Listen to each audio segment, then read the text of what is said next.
So good evening students. So இந்த video யாருக்குன்னா நாளைக்கு என்எஸ்சி அதாவது நேஷனல் சீட் கார்பரேஷன் எக்ஸாம் எழுத போகிற கேண்டிடேட்ஸ்க்கு தான் இந்த வீடியோ.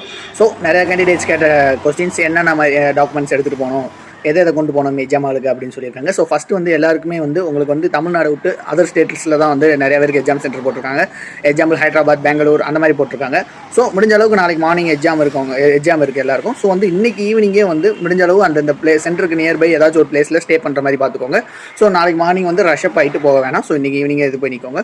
ஸோ அண்ட் தென் வந்து உங்களோட அட்மிட் கார்டு எடுத்துக்கோங்க. ஸோ உங்களோட பாஸ்போர்ட் சைஸ் ஃபோட்டோ 2 ஃபோட்டோ எடுத்துக்கோங்க. ஸோ அது போக உங்களோட ஐடென்டி ப்ரூஃப் அதாவது ஆதார் கார்டு, டிரைவிங் லைசன்ஸ் அதை ஒரிஜினல் எடுத்துக்கோங்க. ஸோ அதோட டாக்குமெண்ட்ஸ் அதாவது அதோட ஜெராக்ஸ் காப்பி 1 எடுத்துக்கோங்க.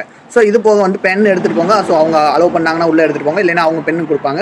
ஸோ இதுக்கடுத்து வந்து கரெக்ட் டயத்துக்கு வந்து ரிப்போர்ட்டிங் டயத்துக்கு வந்து போயிருங்க. ஸோ லேட் பண்ணிடாதீங்க. ஸோ லேட் பண்ணுறப்ப நமக்கு வந்து ரொம்ப அந்த டென்ஷன் ஃபீலாக இருக்கும். ஸோ வந்து வேகமாகவே போயிருங்க. So admit card, pen, so 2 passport size photo, xerox and original